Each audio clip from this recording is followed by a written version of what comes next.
Welcome everyone, and thank you for joining us for today's Talk with Doc. Today's going to be a little different than most of our days. I'm going to be coming out of the host chair and going into the guest chair and become the interviewee. But I'm honored to have a dear friend and the chairman of the board for SOAR Special Needs, John Harris, joining us today. And today we are going to be talking on soaring from adversity. It's basically, we're going to be talking about the story, my story, and how SOAR came to be. And we'll learn as we talk over the next hour here. You'll learn some of my story, how overcome a lot of different tragedy and just different things in life and adversity, to be able to turn tragedy into something amazing, like SOAR Special Needs. So John, it's my honor to have you with us. Before I let you introduce yourself, let me remind everyone, if they want to ask any questions, if you're on the Zoom call, you can use the Q&A or the chat. And if you are on Facebook Live, you can put the questions in the comment section, and we'll be happy to get those answered for you with that. So with all that, John, thank you so much for being with us. And go ahead, why don't you just introduce yourself and say who you are? Well, you just introduced me. Say more.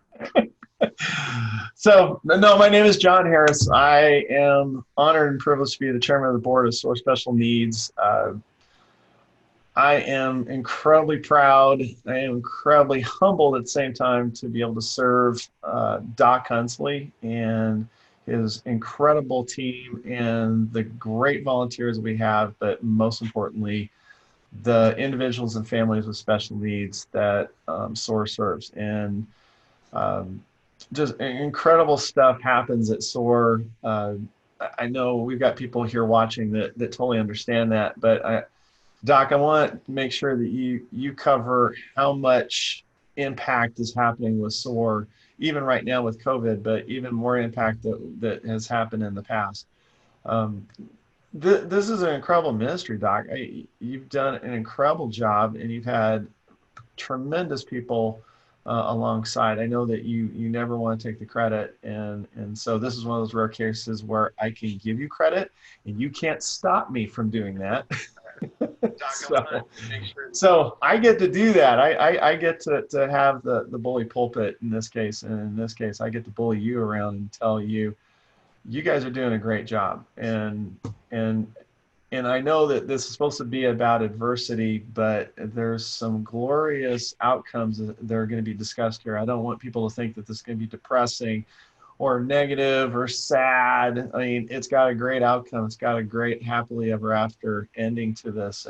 And I'm excited to cover that today. So a little bit about myself personally. I do marketing consulting in Colorado Springs. I'm one of the rare people that's involved with SOAR that unfortunately I'm not in the Kansas City area.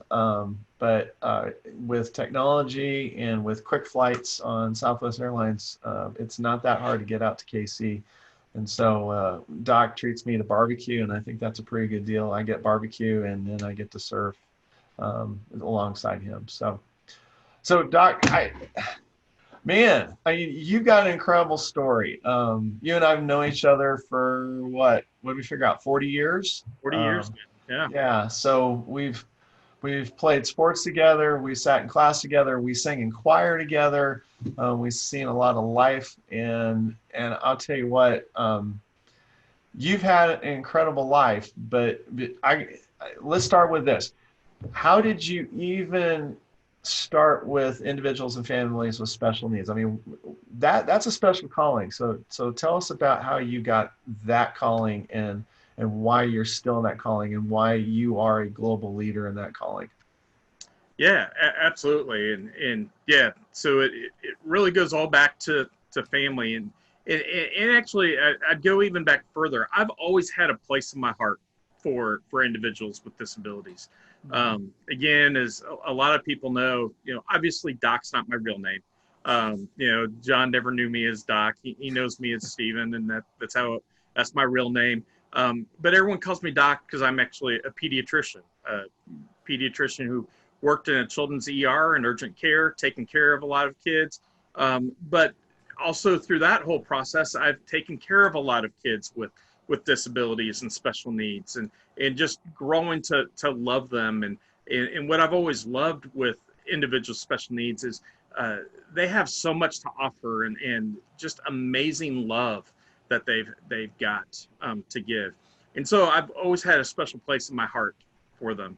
But then our life completely changed. Now, back in March of 2005, when my second son was born, Mark Andrew Hunsley. He truly my mini-me. He is a little redhead, ornery as all get out. Takes, like I said, my mini-me, takes after me. John has definitely seen my ornery days with me. But everything was going great until he was 8 months old. And when he was 8 months old, he had his first seizure. And that seizure lasted over 4 hours. And then, fast forward, when he was 18 months old, we got the diagnosis of autism, or got the diagnosis of Dravet syndrome, which is a very rare genetic seizure disorder. And then when he was 2, we got the diagnosis of autism. And he pretty much became nonverbal, lost most of his vocabulary. My wife, Kay, we've been married now 25 years. She's also a pediatrician. And so we both went from taking care of a lot of kids with special needs to all of a sudden, the first time in our life, we became a parent, and we understood what it meant to be a parent. It's 24/7, 365. You never get a break. The stress is just sky high. And you can't get the neighbor girl to come babysit for you. I've told you, John, I can't even begin to count the number of times where I've been out in public. I've got my son with me, and he's having an autistic meltdown. And I'm doing the correct things. I'm doing the proper things. And complete strangers would come up to me, not understanding, and tell me not only that I'm a bad parent, but I'm a horrible parent. Or I'd have police officers who would threaten to arrest me because they think I'm neglecting my son, despite that I'm actually doing the right thing, taking care of him. Well, that is everyday life for a lot of families with disabilities. Just the process, and it's because of ignorance. A lot of people don't understand, especially when you're dealing with autism. The face of autism frequently is that of any other child, and you can't really tell by looking at them. Where a child with Down syndrome or cerebral palsy, a lot of times you can tell they've got a disability.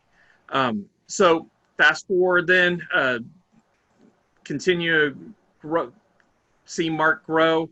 9 years ago now, he was cured of his autism and Dravet syndrome when he was born into heaven at the age of 5.5 years old. So we were blessed with him for 5.5 years, learned all the highs and lows of being a parent, and then walked through the grief of losing a child with disabilities. And, just kind of knocked us off our feet with that. And just through that whole process, though, God just constantly kept telling us that, just kept giving me a bigger and bigger passion for special needs as I worked through all that. And kind of backing up, kind of a little bit before that, I'm not practicing medicine anymore. And the reason I'm not practicing is, that 15 years ago, I got sick from taking care of my patients. And I spent 46 days in an intensive care unit, almost died. I should have died. I had the 3 different times the doctors told my wife to make plans because I wouldn't make it through the night. The top 4 diagnoses on my chart, each one by itself, has a 0.01 survival rate. None of them expected me to live. So sick they forgot to give me nutrition, lost 75 pounds of muscle mass, went through 9 months of rehab just to be able to walk again. Finally make it back to work. Despite having my flu shot, ended up with influenza and end up back in the intensive care unit where I almost died once again. And it was at that point I learned that I'm the only person in the world known who has paralysis of the diaphragm. Half of my diaphragm is paralyzed. That's the muscle that allows you to breathe. And on the right side, my diaphragm is paralyzed, which means my entire right side of the lung doesn't work. You have 3 lobes of lung there, 2 on the left because the heart sits there. So in essence, I only have 40% lung function. They don't know why it happened, how it happened. We just know it happened. If it was complete, I'd be dead. If I didn't have healthy lungs beforehand, I would have died. Both my dad and brother have severe asthma, and if I had their lungs, I would not have made it. So again, God had his hand on me and walked me through that. Shortly after, that bout of having the influenza was when Mark was born. And my first day back from paternity leave, I got a call from my boss to go to an important meeting, walked into the meeting where I had every single one of my bosses from my immediate to the top, and a huge room with the entire HR department, 2 rows of attorneys, and a row of physicians I've never seen in my life, and 1 chair facing everybody in the room. And they said, Dr. Hunsley, please have a seat in front of the room. That's your seat. We'll start the meeting. I'm like, snap. I can see the writing on the wall here. This is not going to be good. And so, walked up, had my seat, and all the, the lead physician, the lawyers, and the HR department basically then proceeded to say, Dr. Hunsley, you're a wonderful physician. We had great plans for you. However, your health is a risk for us, and you've now become a medical legal risk to us. And we're afraid you're going to get sick again from your patients, and you can die. And if you die, your family can sue our hospital. And we just can't take that risk. Therefore, effective immediately, your career is over, and you're out on long-term disability, and you will never practice medicine again. And literally, like that, my medical career was done. I couldn't do anything else. And that's all I ever wanted to do. And you can ask John, he'll remember when I was a kid. That's all I ever wanted. I've always wanted to be a doctor. I've always wanted to be a pediatrician. It was since first grade, even before I knew John. That's all I've ever wanted to do.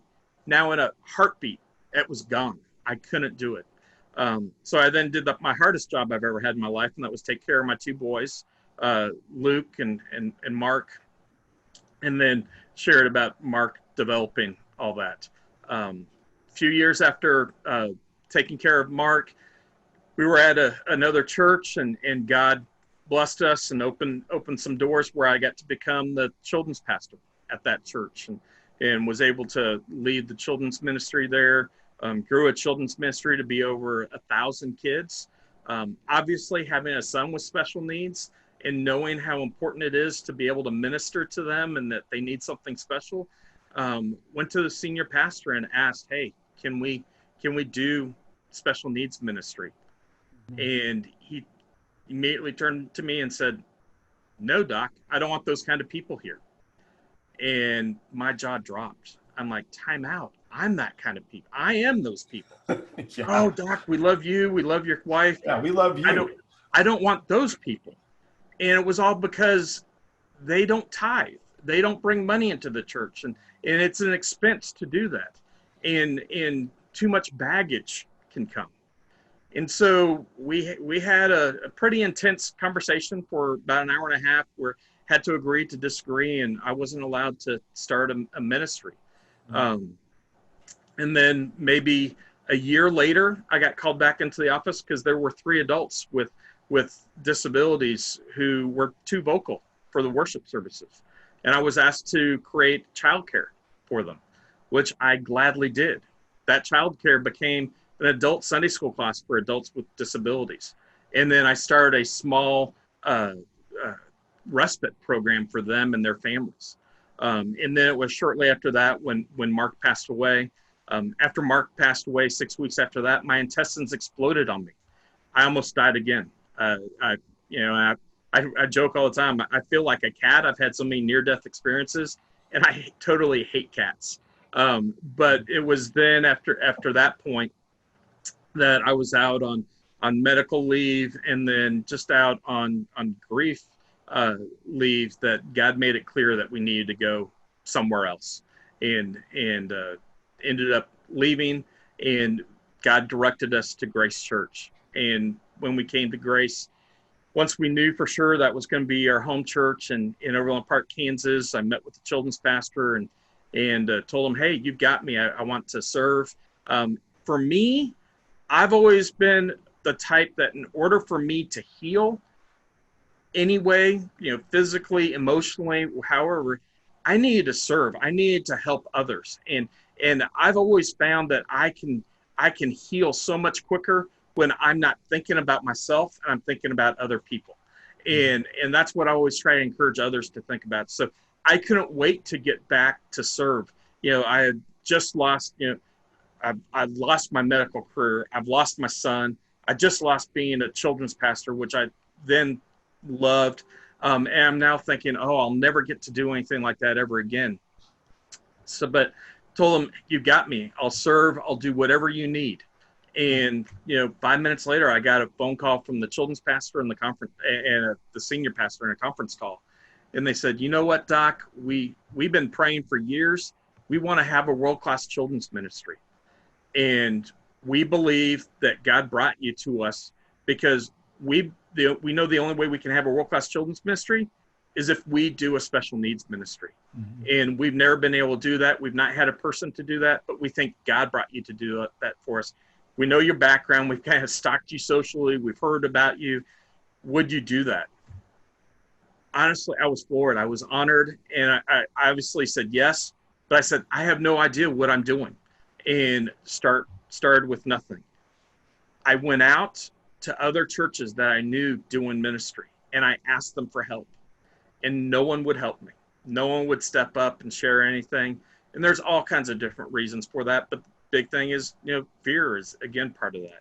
So I ended up creating everything on our own. And we started with just 3 individuals that we knew we had. We had two kids and 1 adult, and grew that. I became the special needs pastor at the church, did that all as a volunteer, and did it for 8.5 years, where we grew the ministry to serve over 900 individuals in the greater Kansas City area, up to the point now where we just became a nonprofit. So that's kind of the long story on how God's used a lot of that background. And it's really because of my son, Mark, that has given me such a huge passion for families and individuals with disabilities. I'm actually more passionate today about serving families with disabilities than I ever was about being a pediatrician. I truly mean it when I say this. I can thank God today that I've had 15 years of constant trial and constant, heartache and everything. Thank God I've lost 2 careers. I thank God I've lost my child. Because if none of that happened, I could never do what I'm doing today. SOAR wouldn't exist. The green in our logo is for my son. That's Mark's favorite color. That is how SOAR is being able to continue Mark's legacy. This is all something that was created through the love of a little redheaded boy that absolutely broke my heart for individuals with disabilities and opened my eyes to see how much is needed. And then especially when I learned how little churches are doing, I can't stay silent. I've got to stand up and try to help with that. So that's the long story. Yeah. So Doc, you talk about, well, first of all, if people don't know, you are a huge defender. I mean, you defend the helpless, you defend the weak, you defend the ones that can't speak for themselves, you defend the ones that are hurting. You're always hugging on people when we're allowed to, of course. Right. So it's hard for me now with COVID. It is, and I see you hugging on a lot of people, and I appreciate that. And you've always been that way. Your heart's always been that way. You shared 3 questions with me, which have turned into the unofficial mission and vision statement for SOAR Special Needs. Can you talk about those 3 questions? Because when you talk about those 3 questions, most people, when they really receive what you're saying and they really understand what you're saying, they get emotional. Right. So, back in December of 2019, SOAR officially became an independent nonprofit organization. We're now our own 501c3 and excited to start this whole new phase. of things. We're no longer associated with Grace Church. We are a local outreach partner of them, but we're our own organization. And SOAR now exists to empower families with disabilities so that they can soar in their local and faith communities. But we focus on 3 questions that every family with disability has. First question is, will my child ever be able to provide for themselves? Second question is, who's going to take care of my child once I'm gone?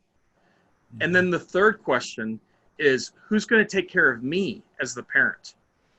Those are the 3 questions that kept me up at night, every single night. And I was too fearful to ever actually say them out loud. It wasn't until after the death of Mark that I realized and found out, when I talked with my wife, Kay, those were her questions. And now, as I talk with other families, every family, those are their questions or variants of their questions.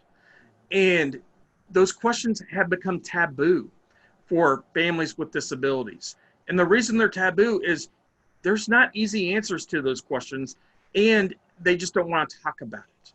Well, I am determined to erase that and not allow them to be taboo, because SOAR now exists to not just talk about those, but to answer each and every one of those questions. And I'm determined to help in all of those questions and just obliterate those as being concerns. And we want to help come alongside the family. And SOAR is now going to be able to answer all 3 of those questions with our current programming as well as our future programming. But families need to know it's okay to talk about that. And we're here to come alongside them and to help them with that.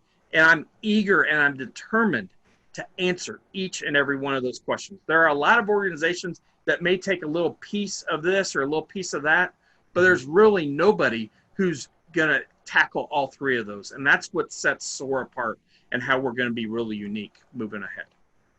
Right. So when you're talking to people, and especially you're talking to families with special needs all the time, Doctor, we know that. But you're also talking to families that maybe are not so familiar with special needs or not familiar with those 3 questions. So tell me how, if I don't understand what you're talking about, tell me how I can ask the right questions and ask how I can serve families with special needs with those 3 questions in mind, and being sensitive, because you and I both know this. I mean, we've been blessed. For folks that don't know, I mean, we had individuals with special needs in our own school. We didn't go to a very big school, right? In grade school and high school, in church, in our youth group, which was really a powerful youth group. And I know part of our heart collectively, but individually, Doc, it was formed back in high school, because we did have people that were part of our group that had special needs and were dealing with challenges. And we're still friends with them to this day. But you and I both know this is like when you're walking in the mall or you're walking in a public place, and it's like exactly what you said about the police officers or whatever, that when you see somebody with special needs, most people feel pity and sympathy, but then they kind of take a long way around. How can you address those 3 questions as an individual that loves people, that wants to bless people, but to bless somebody with special needs, or bless a family with special needs? How do you do that? And how do you do it effectively? Absolutely. First, what I say for everyone, you don't have to have any experience to serve or to bless a family with disabilities. I only have one requirement for someone to be able to help and serve a family, help a family out. And it's a simple question. And the question I ask is, are you able to be a friend? Can you be a friend? And if that answer is yes, guess what? You can do anything. And that's all it is, especially when you come alongside these families. So there's many different things. Let's hit that last question first. Are helping the parents and come alongside the parents? Well, there's several ways that we can do that. One, we provide respite nights, and I think it's vital that you can provide parents respite. It's estimated that parents with disabilities, divorce rate is 90%, 90. And if you add a medical illness on top of that, like seizures or something like that, it goes up to 95%. And so it's just sky high. They're crazy. But why, Doc? Why is that the divorce rate so high? It's because the stress is super, super high. And I believe there's also a couple other things with it. Frequently, because of families with disabilities, you usually have, there's so many therapies and different things that you have. It's not uncommon that one parent ends up not working so that they can get the child to all those therapies. And then the other parent is working. Well, what happens is you've got that one parent who's going to all the therapy meetings and knows how to do all the therapy and is understanding all that. And then you've got the other parent who, let's just say it's dad who's working. He's not going to all of those.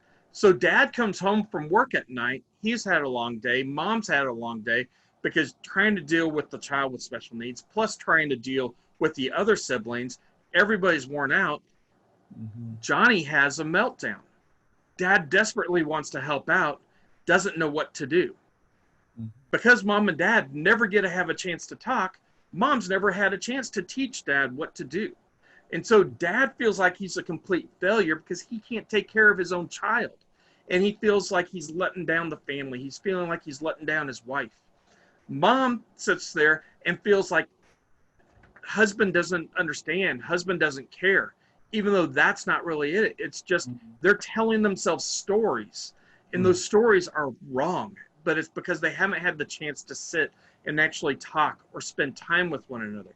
You can't get the neighbor girl to come in and babysit for you because there's so many different things. We're blessed. We had my in-laws live in town, but it was even hard for them to take care of my son. So you end up just never going anywhere. And so that's part of it. So it's important that, when you do have these therapy appointments and that, if you can have both parents attend, great.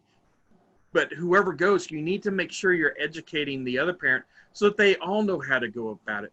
But there's just so many things. And finally, someone will get to the point that they're like, you know what? I feel like I can't do anything in here. I feel like I'm just not a part of the family. And today it's just too easy to pull the eject button and get out of the marriage.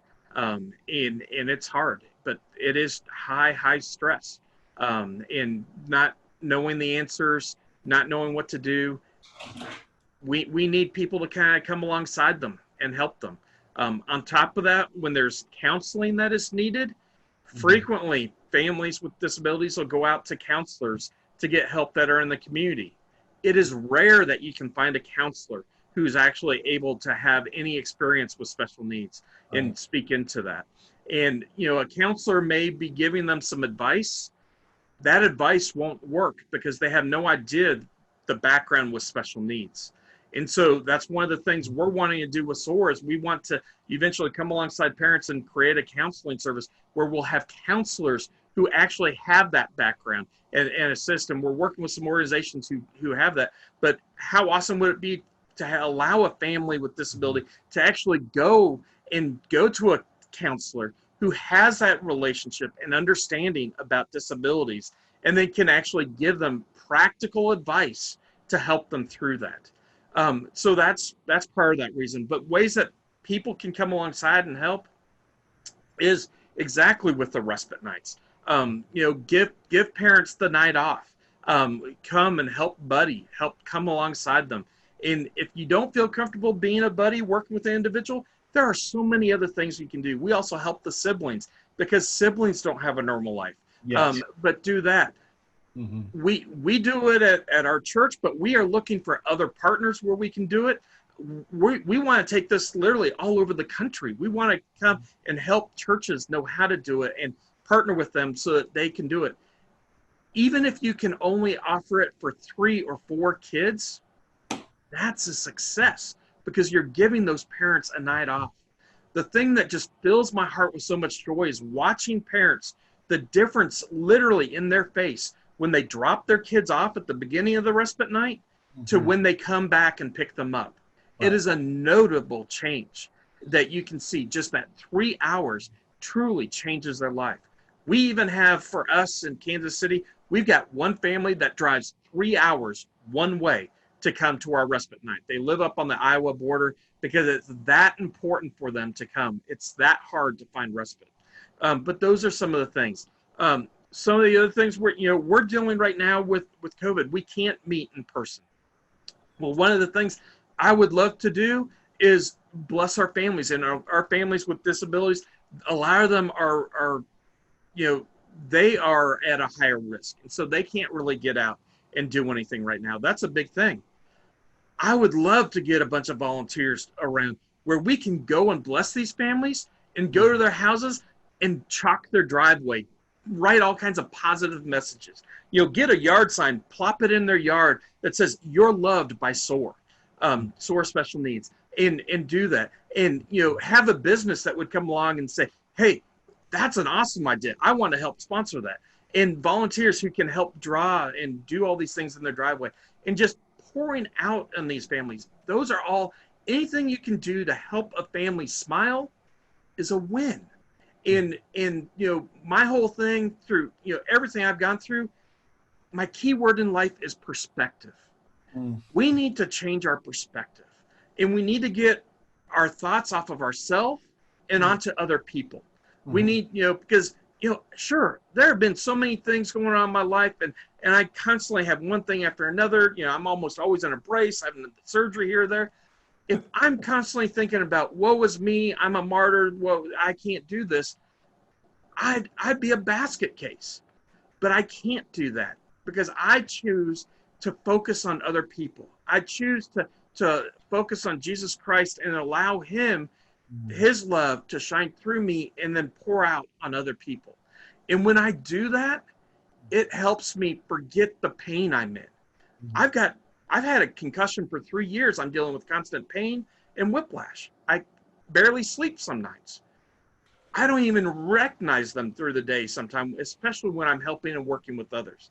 Because when I'm focusing on other people, God helps remove that pain for me. It's just amazing. And when I'm working with other families that are having a hard time through things, and, I can't tell you the number of families that said, complaining about, having this bad situation going on, and they just can't cope. And, oh, I'm so tired of having this another meltdown and, blah, blah, blah. I'll stop them and I'll say, you know what? I'd do anything to have one more meltdown. I'd do anything to have my son pull poop out of his diaper and throw it at me.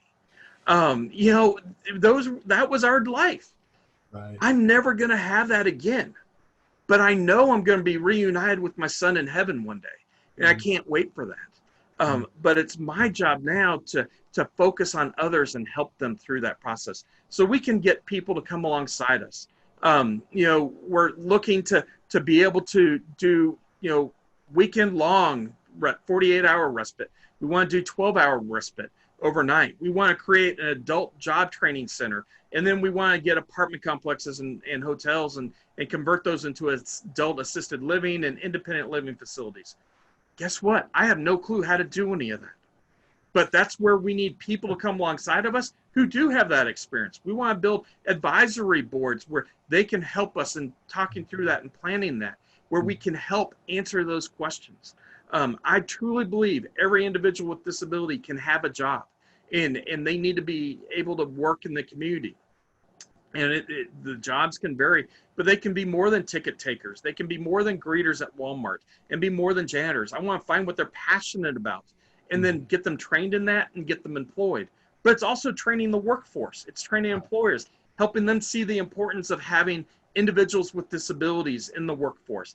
And at the same time, training them. So John, if you go to try to interview someone who has autism, the way you're going to interview them is completely different than how you interview me.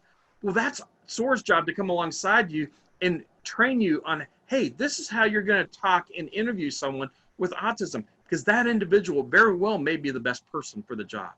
So bottom line, there are so many things that people can do. Obviously, finances, but it's just giving your time and loving on people. And a lot of times it's a lot of hard work. You're going to be tired, but the blessings that come out of it, oh my gosh, it's amazing. Individuals with disabilities have so much to give and so much to love. And, we need churches to step up. Every single church should have a disability ministry. There's no reason that they don't. And I'll jump into that. It's God actually commands every church to have a disability ministry. And that's part of SOAR's hope and desire, is that we can come along every church and every faith. I honestly don't care what the faith is, whether you're Christian, Catholic, Jewish, Muslim, Buddhist. I truly believe whatever faith someone is, their family should have a place of worship that they can go to. Just because they have a disability doesn't mean they should not be able to go worship. But the Bible, how important is it? Well, let me give you this. Jesus, when he was here on earth, 75% of his miracles were done on those with disabilities. He healed the lame, he healed the blind. So if we want to look at it, Jesus really was the very first special needs pastor. He constantly put himself around them. And I'm constantly hearing people say, hey, what would Jesus do? Or I want to be more like Jesus. Well, if you want to be more like Jesus, you're going to be around people with disabilities, because Jesus was constantly around those with special needs. He was constantly around the children, and he was around what many would call the least of these. They're more than that. Jesus could see beyond their outside, and he would see their heart. That's what I see. I don't define someone by their disability, because they have so many abilities we need to look at. Moving on, Luke 14 is one of my favorite passages in Scripture. It's the great banquet feast. And there, Jesus, it's comparing the banquet, is comparing the church. And Jesus says, go into the street and bring in the lame, bring in the blind, and give them a seat at the table.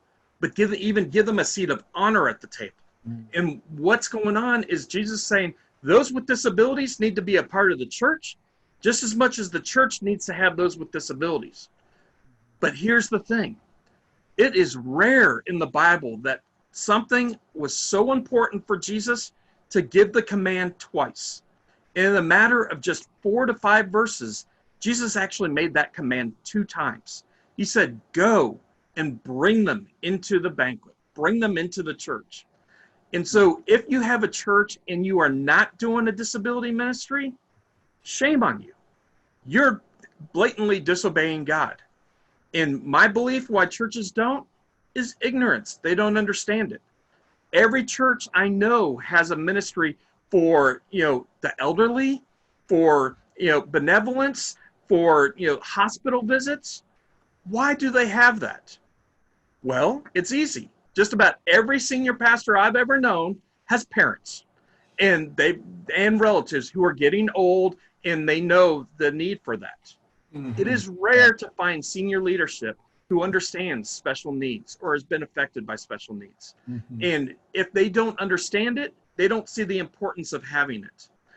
It's really no different than having a children's ministry. You don't start a church without having a children's ministry. You need same thing with the special needs ministry, and it needs to be universal throughout the entire church, all age groups. For SOAR, our youngest is newborn, our oldest is 71. In a church, no one should ever age out of the church. And that's the whole point. And again, that's where SOAR comes along. We're determined to assist 1,000 churches in the next 10 years in launching a ministry or taking what you have and improving it. And to date, we've done over 320 throughout the United States, Canada, Brazil, and Jericho. And so we're just scratching the surface. But only 11% of all evangelical churches in the United States today are even capable of handling individuals with disabilities.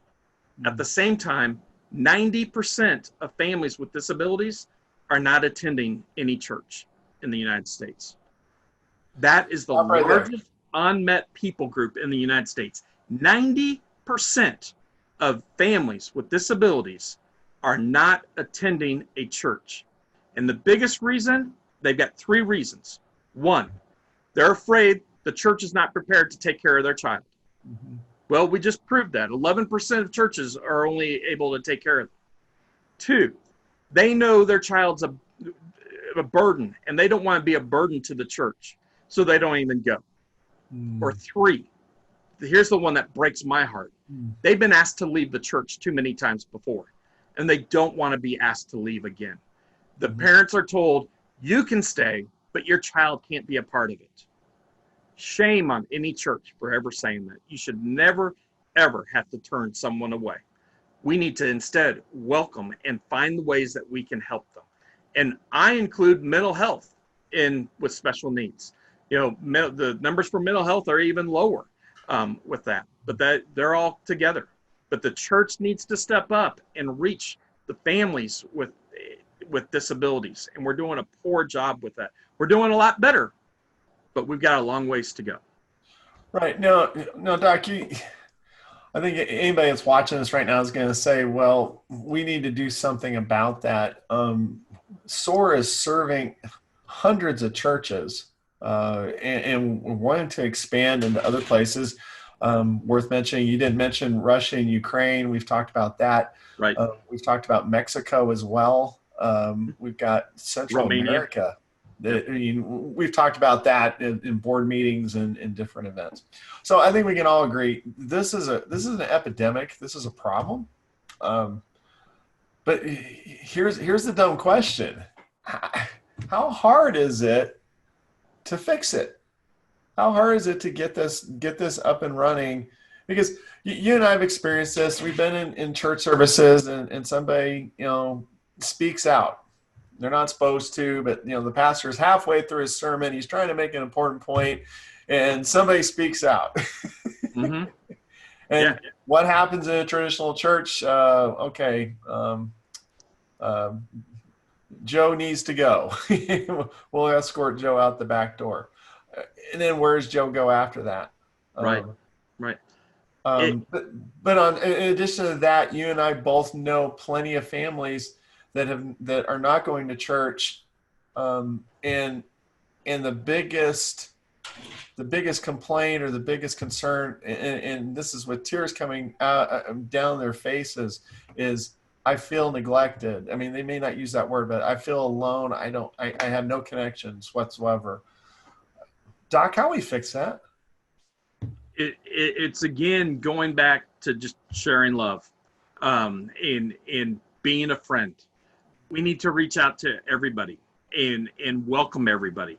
Right now there's huge talk about racism throughout the United States. Yes. That's going on. Well, there's another topic that very few people are talking about, and that's called ableism. And that's racism for those who are not able. Those with disabilities are being, looked at differently, and they're being discriminated. Thank you. That's the word I'm looking for. Yeah. They're being discriminated against. Mm-hmm. And, it's just what you said. If someone blurts out and makes a lot of noise, people turn around, they'll look at them. They'll even say mean things to them, ask them to keep them quiet. Some churches will say, hey, go ahead, put them back in the children's or the nursery or something. But you as the parent have to take care of them. Well, how are you ministering to that parent? Would you do that to any other parent? If they've got a typical child who just is having a bad day, would you make them leave and go take care of their own child? No, you're going to find ways to work with them.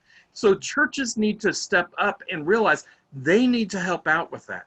And it all starts out, again, with my question, are you able to be a friend? And we need to love one another. And we got to change our eyes and change our heart and see how we can welcome everybody into the church. My prayer, my dream is I can't wait to see every church become inclusive, where every single individual that walks into the church is treated the exact same way. They're not looked at any differently because they're in a wheelchair, or they look different, or they act different, or they may not be as smart. They are the same person as anyone else. They are all fearfully and wonderfully made. They are created in the image and likeness of God. The church needs to welcome them with open arms, and they need to be a part of the church in every aspect of the church. They need to be able to serve. They need to, tithe. We need to hold them to all the same standards as everyone else. But it starts with us having a heart for them. And sometimes it just starts with us realizing what's going on. And that's all part of today. And just help. My prayer, if today we can just help one church see, holy cow, we are missing the boat. Today's a success, because we need, like I said, every church needs to step up, stand in the gap, and help these families. These families need to know, and every individual with disability needs to know, that Jesus Christ loves them. And we can sit there and share Jesus with them in a way and a level that's easy for them. Starting a special needs or a disability ministry, it's not hard. It's not expensive. In fact, I've got a whole talk I go around the country doing that helps dispel the myths of starting a disability ministry. I've heard, every single thing. Oh, it costs too much. Oh, we can't get the volunteers. This and this and this. It's all garbage. You can do it. It's also, if you build it, they will come. Mm-hmm. You know what? I thought that at first too, but that's not the case. And I should have known that as being a parent, because a parent's not about to start coming until they know you know what you're doing. And they're not going to take your advice. They're not going to say, oh, look, they hung out the shingle. It says disability ministry. They're going to take another parent's advice, another parent with a child with disability. If that parent says, oh, hey, this church on the corner, they really know what they're doing, that's how you're going to grow.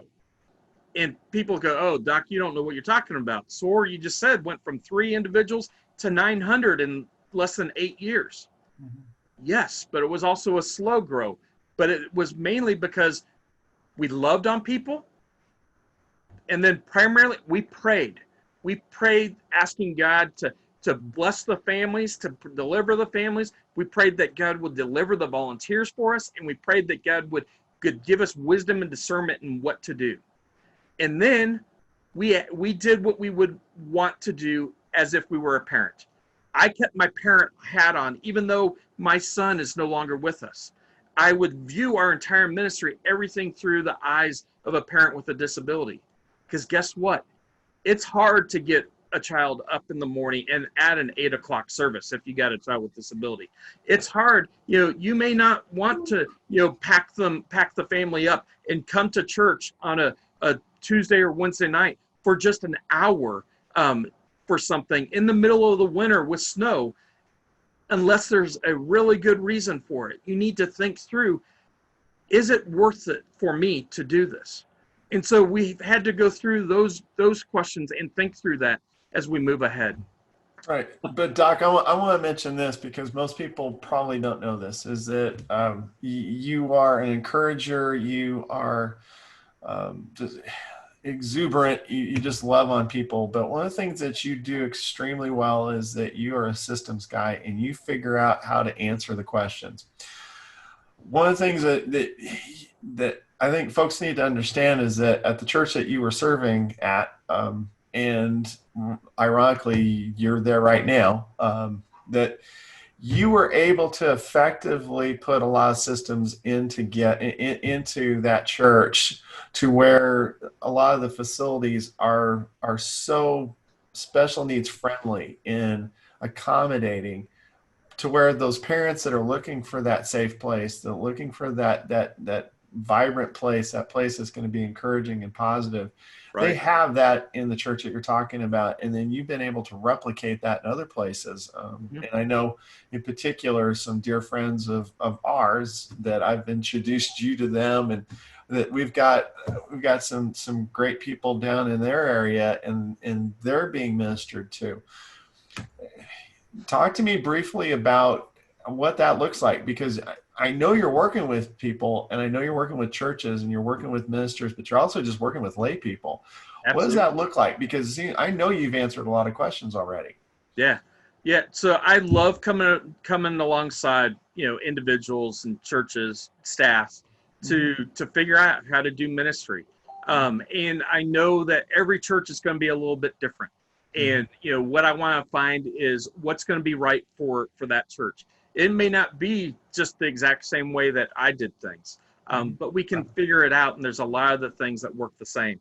I created a training system that, I've shared and used with churches throughout the country that, really has changed life for a lot of people, because it's a case scenario training system. We initially had a great training. It was all lecture based.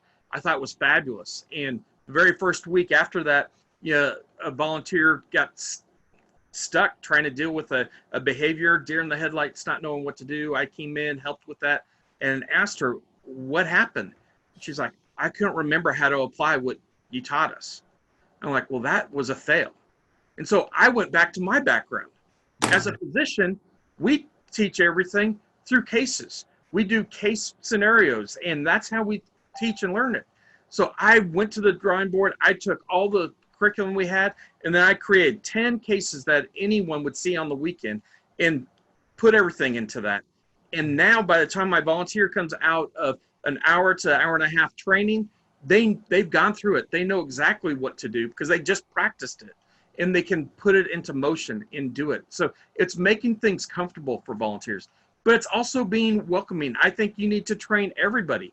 Grace Church, it's now become part of our DNA in the church, where, special needs is the DNA.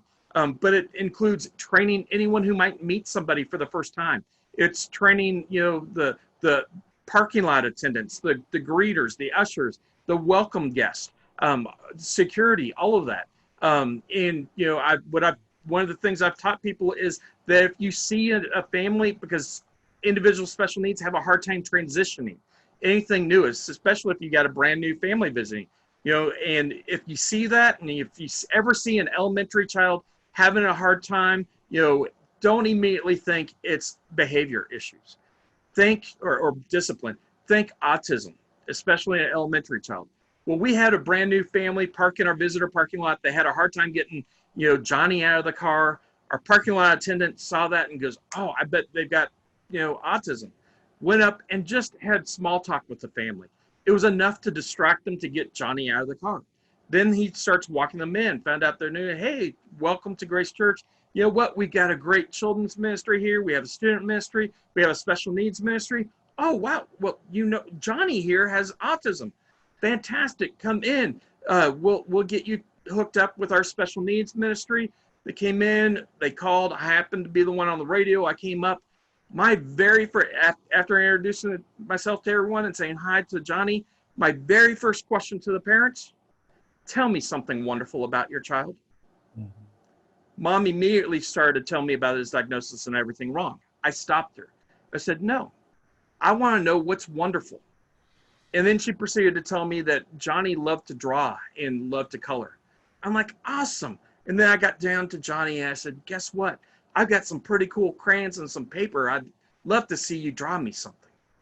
And then found out the other things, got the information we need, and now walked the parents to the room. Mom's telling me Johnny will never go in the room. Well, Johnny grabbed my hand and walked all the way to the room. I told him, hey, Johnny, here's our room. He took running, ran right into the room. I got him the paper, got him the crayons. He sat down, started doing everything. I then walked Mom and Dad up to the sanctuary for worship.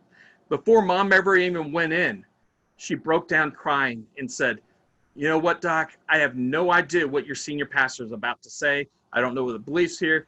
He can right now say that Satan is God.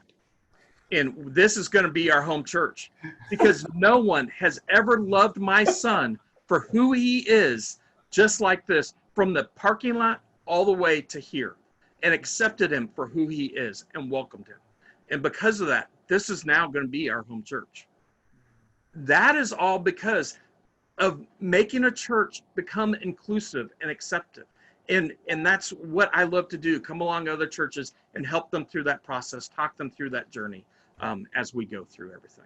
And so it's just figuring things out, what works. Everything's a little different, but I've got all kinds of different ideas and plans and a lot of experience now with working with families in churches. And I'm happy to help out. And if anyone ever wants help, they can reach out to us, and you can email me. It's Doc, doc@soarspecialneeds.org, doc@soar, SOAR, specialneeds.org, and I would love to assist you out with that.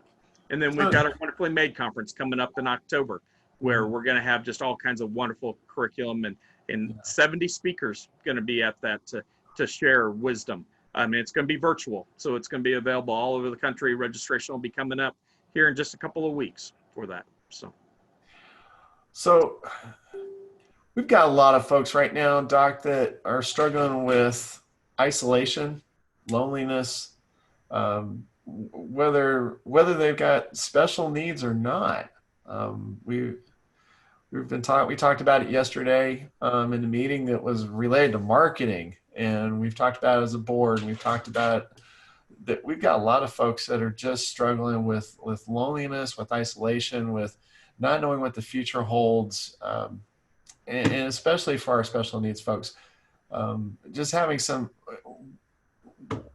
where does my destiny lie? What's going to happen? Doc, can you talk a little bit about that? Because I know that that's something that's on your heart as well. Yeah. So, what part of my heart is that we help teach our families and everything about their destiny. What is your destiny? They need to find their value in Christ, not in themselves, not in their child. When you get a child with a disability, so many different things happen. First you go through the grief of losing your normal child, if you would, all the dreams that you had for that child, and that's hard to fathom and walk through, and you can kind of get wrapped around all that. But we need to take a step back, and that's what I've done now for past 15 years. Like I said, we can get wrapped up in so many different things, but my worth is in Jesus Christ. He's who is my worth, and he is my destiny. He's who I find my value in. He's the one who created me and said, you are my son and you are created in my image. There's nothing wrong with you. Don't listen to the world because they are clueless. Listen to me, keep your eyes on me, and I will light your path. And that is my heart for helping our families, help them see that we can show them their destiny can be Jesus Christ, and help them to find that. And then we can come alongside them and help them with everything else and answer those 3 questions that are so big on them that they can't figure out. And it comes, I say it all the time. It is a lie straight from the pit of hell. Whenever I hear someone say, oh, God will only give you what you can handle, or God won't give you more than you can handle. Both of those are lies. I truly believe God purposely gives you more than you can handle. God has given me way more than I can handle. Yes. Why? He doesn't want us to handle it. Right. He purposely gives us more than we can handle so that we can cry out, Uncle, Father, take it. I can't do it. And we need to focus on what we actually have control over and work on that. And anything that we have no control over, we need to give back to God and say, God, this is yours. You take it. I can't deal with it. I'm going to focus on what I have control over. And when we change our perspective and focus on what we have control over and keep our destiny on Christ and let him deal with the rest, our whole perspective changes. And we realize it's not so overwhelming, that we can now actually make it. We can actually do it. We can make it through life. And that applies to anything we're doing. That doesn't matter if you're a parent of a child with disability or not. That's in everything we do. We need to have our destiny to be Jesus Christ and focus on it. And that's my heart, that we help families see that. And again, why it's so important that we can help drive them to a church where they can get their spiritual tank filled. But we need churches to step up to the plate to welcome them. Amen. Well, Doc, it looks like we're running out of time. But again, I want to publicly thank you for all that you've done. For anybody lesser would have quit a long time ago. They would have just said, I'm going on disability. I think I'm just going to watch soap operas on TV and read books and all that. And I've known you too long. You're not going to sit around and wait for life to end. I would suggest to people that your life is just as vibrant, if not more so now than it ever has been. Yep. But you've focused on serving others and not worrying about yourself. And I want to thank you for that you've taken the experiences and the skills and the abilities and expertise that you've gained for decades, and you're applying it in ministry that is just, it's not just impacting Grace Church, it's not impacting Kansas City, but it's impacting the world. And so I want to thank you for that. You've helped a bunch of my friends, and you've helped countless others. And so I thank you for that. And I want to just wish blessings on you and your family. Love your family. They are so supportive. And then also the team that's around you. We don't get to recognize them enough publicly, but you've got some great people that have incredible hearts, and I want to recognize them as well. But we give praise and honor to Jesus for all that he's done. And I appreciate your heart to follow in obedience to him and the call that he's put on your life. So thank you. Thank you. Oh, thank you. And, and just in closing, I just want to remind everyone that I totally get it, that some days can just feel overwhelming, that you feel like you can't take another step. But you know what? I've had so many times in my life that I've literally had to go minute by minute. I couldn't think to the next day. And I just have to cry out to God to have him help me. And again, it's truly is when you can get your focus off yourself and onto other people, life is so much better. And I would love to welcome anyone to come alongside and partner with us. We are eager to have you partner with us. We would love to have you help us out in any way, whether it might be helping us do some chalk drawings, whether it be help with our camps that we're doing, our virtual camps, or anything like that, packing up shirts and delivering those. And you don't have to be in the greater Kansas City area to help. You can be anywhere. Maybe you've got a heart for some of those 3 questions we want and be a part of our advisory teams. Send me an email, let me know about that. Or maybe you want to help and you like our webinars and love what we're doing. You want to partner with us financially. We'd love to have that. And you can go to soarspecialneeds.org/donate and to be able to do that and partner with us, help keep this webinar going, help keep all the resources we're doing. Maybe you're a business and you go, you know what? I'd love to do the signs and help sponsor that. Or the other thing I'd love to do, I'd love to rent out a drive-in movie theater to allow our families to go to the movies because they can't get out or do anything, but they could be safe in their car. If you want to partner with us and help sponsor that, call me up, talk to me. I'd love to do that where we can do that. Moving forward, next week, we're not going to have a Talk with Doc because of the 4th of July. We'll take that week off, but we'll be back in 2 weeks. And I'm really excited for that topic. We're going to have 2 friends in, Judy Redlick, as well as Carla Kearns. And our topic is going to be how to include individuals who are visually impaired in your ministry. And I believe that's an area that a lot of people completely skip and forget. We need to remember that visually impaired is a big part when it comes to special needs.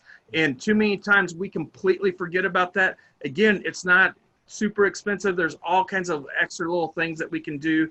Judy has been blind since just after birth, and Carla has a son who's visually impaired. So we're going to have 2 great experts sharing with us and helping us. So please plan to come back for that. That'll be 2 weeks from today, same time, and we'll be sending things out with that. But again, thank you so much, John. It's been my honor to have you with us. And I'm looking forward to being out of the hot seat and back to answering the questions in the future weeks. So, John, again, let me just say publicly, thank you for what you do with leading this organization as chairman of the board and helping see our vision come to fruition. So I want to thank everyone, and you all have a great day.